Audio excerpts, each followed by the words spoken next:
Joining us right now on the Boardwalk Honda Hotline, he is the author of the new book, Belichick, New York Times bestselling author and writer for ESPN.com. Ian O'Connor joins us. Ian, how you doing on this Monday night? Good evening, gentlemen. How are you? Doing well. So the first thing I want to touch on with you is, and first of all, for those out there who haven't read the book yet, the book is great. I highly recommend you picking it up. But one of the things I found interesting about this is that this process for you is very different than what it is for a lot of people who write biographies. And I read the Tiger Woods earlier this year by Armin Kate, and I feel it seems like you went through the kind of a similar process where you didn't have actual access to the subject of the biography, so you had to go through in an attempt to write an exhaustive biography. You had some hurdles to work through. Oh, absolutely, Josh. I mean, my last two big biographies were Derek Jeter and Arnold Palmer and Jack Nicklaus, and I had access to all those people. I had covered Jeter from his rookie year on as a columnist in New York, although he didn't want to grant me a 5-hour sit-down. He did allow me to talk to him at his locker about the book. And so, yeah, this was a new experience for me. I figured, though, when I signed up for the project that Belichick would not cooperate simply because that's who he is. And so I wasn't surprised, a little disappointed as well that he reached out to some friends and asked them not to speak as well.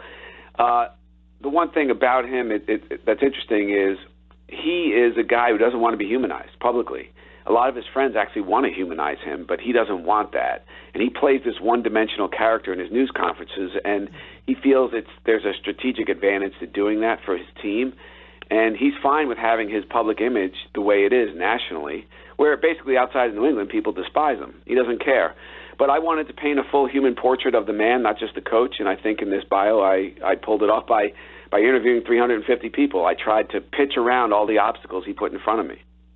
One of the unique elements, as you mentioned, about humanizing Belichick is the fact that you can tell through his history, from his father to his high school coach to all these different people he met along throughout his life, that there were so many people who had an influence on him. And it seems to me, as I go through reading this book, Ian, that Bill Belichick is a man who has taken a lot of things from a lot of people and incorporated those things into himself.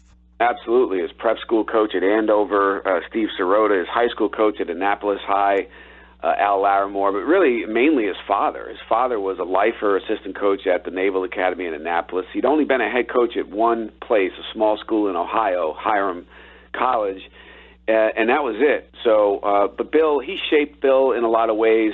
When Bill was 6, 7, 8, 9 years old, he's breaking down film, he's analyzing, he's diagramming plays, he's going with his father on scouting trips and watching how his father scouts an opponent in depth. So he learned really football and the love of the game from his father. But also, his father was in the U.S. Navy, and during World War II, he was stationed on Okinawa. And there was, at the time, much of the military was segregated, and there was an incident where he was sitting in the officers' club on Okinawa, and one of the first African-American naval officers in the U.S. military, Samuel Barnes, who was later an executive with the NCAA, he walked in, and every white officer in the club walked out except Steve Belichick, who befriended the man. They became roommates and friends, and that was before Jackie Robinson at Ebbets Field. That was before Brown versus Board of Ed in the Supreme Court by a lot of years, 9 or 10 years. And so Steve Belichick was ahead of his time in terms of race relations in this country, and I think when people try to figure out how does Bill connect with the modern athlete or the African-American athlete in particular, I think he came out of a household that was very progressive. His mother, Jeanette, his father, Steve, and really ahead of its time in terms of black and white in this country.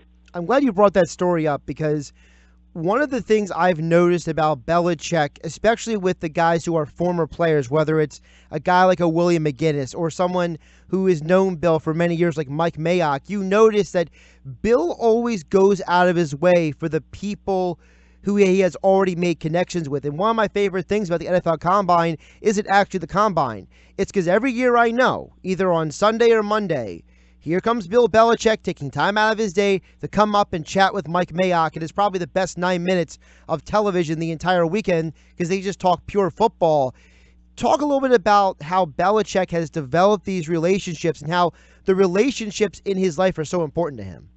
Well, if you talk to his friends, which I did, a number of them anyway, and some of them didn't want to be named in the book for fear of reprisal. You know, Belichick, they're telling positive, humanizing anecdotes about their friend. He doesn't want that. But, you know, away from the office, it's a Jekyll and Hyde act, right? At the workplace, he's this one-dimensional character he plays for TV, which is a one-note character, and that is a very grim tone, and he's going to give away no information. And he wants his players to see that, and they do. They watch those press conferences, and they see that their coach, when answering a question, gives the least amount of information possible in the answer.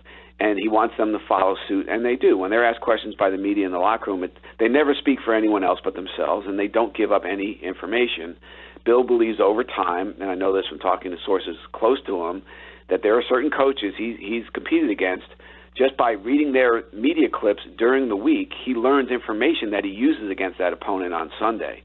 But away from the facility, he can be kind, generous, charming even, engaging. And so I wanted to show that side of him, and it's a side America hasn't seen.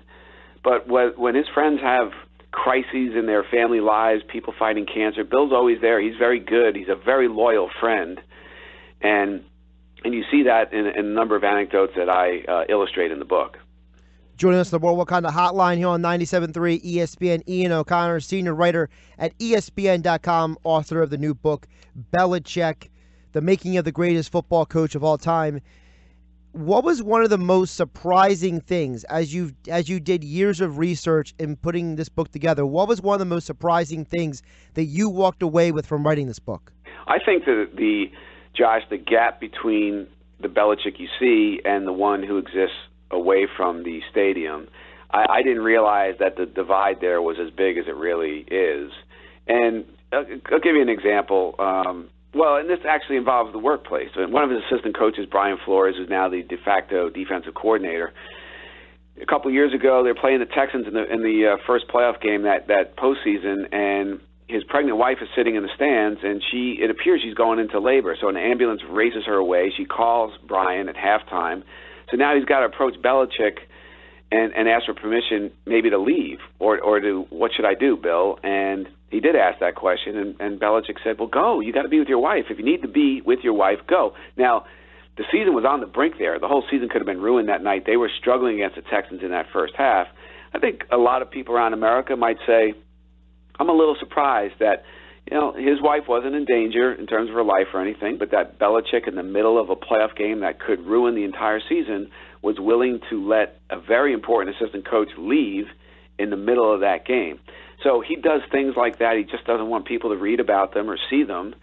And whether it's his old lacrosse coach at Wesleyan University in Connecticut, his wife is dying of cancer, on her bucket list is a trip to the Super Bowl. Bill made that happen, spent a lot of time with the two of them. She died months later, and his lacrosse coach will never forget that. So there are a lot of things like that I write about in the book that have never really been written before, that really sort of illustrate Bill Belichick, the human being, and not just the coach. Two more quick for you, Ian. I really appreciate your time on a Monday night. A lot has been made of the relationship between Belichick and Parcells. There was the 30 for 30 done, a very excellent 30 for 30 on ESPN. But for me, it seems like between reading your book and what I've observed on 30 for 30 is that it seems like there's a part of Belichick that definitely wants to differentiate himself from Parcells. Say, look, I may have worked with this guy. I know a lot of people connect us together, but I am not a Bill Parcells 2.0. Did you get that same sense? Oh, yes. Yeah, it's a good observation. He, first of all, Parcells is a screamer, a berater on the practice field in games, and Belichick is not. That's one thing I've always really liked about his coaching style. He's sarcastic in the film room. He'll cut you in half with his dry wit in front of teammates, and he's done that to Tom Brady along with everybody else. But on the field, he's not a screamer, and I like that. So they've never been close. The idea that they were close friends or even friends really was a stretch, to say the least. And one of the primary reasons, if not the primary reason, that Belichick left the Jets to go to New England in the first place was Parcells. He needed to get away from him. Parcells treated him, he was very rough on Belichick during their 3 years together with the Jets, much more so than with the Giants, because he could weaponize Belichick's failure as a head coach in Cleveland against him with the Jets, and he did that. and Belichick needed to get away and get some space in between them. And that departure, stormy as it was, really impacted their transactional partnership, if you will, because it wasn't really a friendship. They didn't speak for years. It's better now. They repaired a lot of it, but they're never going to be friends, and I think Belichick is fine with that. Ian, Bill Belichick is 66 years old. Obviously, he's not a young man anymore. We see a lot of coaches, they're coaching a little bit later than they used to at different points in time. You know, Pete Carroll, 67. We see a former Belichick assistant, Nick Saban, working at 66 at Alabama. So what do you think, how many more years are really left for Bill Belichick as an NFL head coach? I think he's got a number of years left. He's a young 66, still has a tremendous amount of affection and passion for his craft. I think he wants to do it. Now, he has said he doesn't want to be another Marv Levy and coaching to his 70s, right? But I think that's what's going to happen. I just don't see him stopping anytime soon. I do think he's got one more ring left in him with Brady. Their relationship obviously came under heavy scrutiny, and there was a fracture in their relationship going into this offseason, where I reported in the book that as late March, Brady was thinking of walking away rather than playing for Belichick one more time. And the benching of Malcolm Butler in the Super Bowl being against the Eagles being one of a number of reasons why he felt that way. But I think their partnership survived that one meltdown it needed to survive, barely, and now they're functioning again. And I think within the next 2-3 years, they win one more. I could see potentially, if that happens, Belichick going into the front office as president, passing it over to Josh McDaniels, who has a very good relationship with Brady. But outside of that, I think the only feasible scenario is Belichick coaching for another 5 years or so and then riding off into the sunset. Again, the name of the new book is Belichick, the Making of the Greatest Football Coach of All Time. And Ian O'Connor, senior writer for ESPN.com, New York Times bestseller, has been joined us on the Boardwalk Honda Hotline. Ian, congratulations on the great book. It is a fascinating read. I think one of the best things people should know about this book is that you put everything in context, in the time, the era, and the people, so that everything is understood in context. I think sometimes when writers write biographies, they don't always give things context. I think you've brought great context to the life and story of Belichick, so congratulations. Well, it's very kind of you to say, Josh, and I really appreciate you having me on tonight. Thank you very much.